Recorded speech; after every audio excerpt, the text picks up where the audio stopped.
शेतकरी मित्रांनो नमस्कार. शेतकरी मित्रांनो, आजचा आपला विषय आहे हळद. हळद पिकावरील आलेला करपा कसा घालवायचा, त्याचं कसं नियंत्रण करायचं.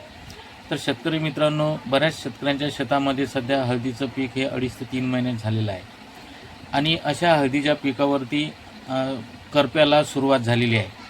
आणि जिथं कुठं असा करपा आलेला असेल तर प्रत्येक शेतकऱ्याने आपल्या शेतामध्ये शेताचं निरीक्षण करायचं आहे आणि करपा कसा ओळखायचा शेतकरी मित्रांनो. तर शेतकरी मित्रांनो, ज्या शेतामध्ये हळद लागवड केलेली आहे अशा हळदीचे पानं त्याच्या शेंड्यापासून तर बुडापर्यंत बऱ्याचशा कडाकडानं करपलेलं असतात आणि मधामध्ये पांढरे डाग पडलेले असतात.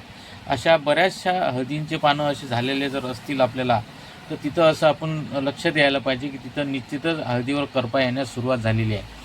आणि हळदीवरचा करपा घालवण्यासाठी आपण कुठलं बुरशीनाशक घेतलं पाहिजे आणि त्याचं नाव आणि ते किती प्रमाण घेतलं पाहिजे हे सुद्धा आपण आजच्या व्हिडिओमध्ये आपल्याला माहिती देणार आहोत.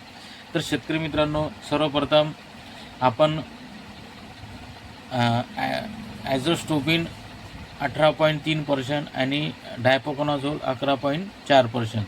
हे जर आपण विचार केला तर हे घटकवालं आपण घ्यायचं आहे.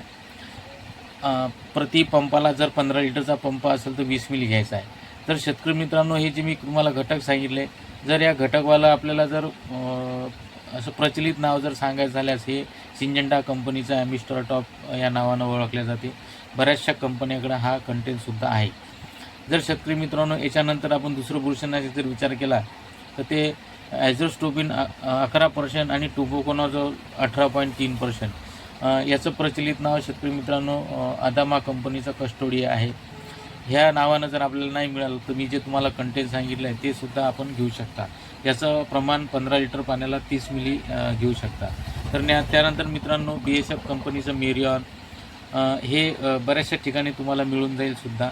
हे 8 मिली प्रतिपंपाला याचं प्रमाण घ्यायचं आहे शेतकरी मित्रांनो.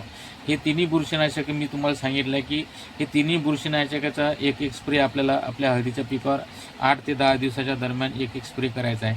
याच्यासोबत शेतकरी मित्रांनो, हळदीवर जर अळी असेल, पाण्यापुढे खाल्ले असेल तर त्याच्यावर आपण एक अळीचं औषध त्याच्यामध्ये घेऊ शकता आणि सोबत एक चांगलं सिलिकॉन बेस स्टिकर आपण त्याच्यावरती घेऊ शकता. या प्रकारे आपण आलटून पालटून हे जर फवारणी जर केली तर निश्चितच येणाऱ्या 15 ते 1 महिन्यामध्ये निश्चितच या करप्याचं प्रमाण खूप अत्यल्प कमी राहील आणि आपली हळद चांगली होईल शेतकरी मित्रांनो. तर अशाच नवीन नवीन व्हिडिओसाठी आपण श्री बसवेश्वर शेती पॅटर्न या यूट्यूब चॅनलला लाईक करा, शेअर करा. तसेच इंस्टाग्राम आणि फेसबुकला सुद्धा आपण फॉलो करा. शेतकरी मित्रांनो, धन्यवाद.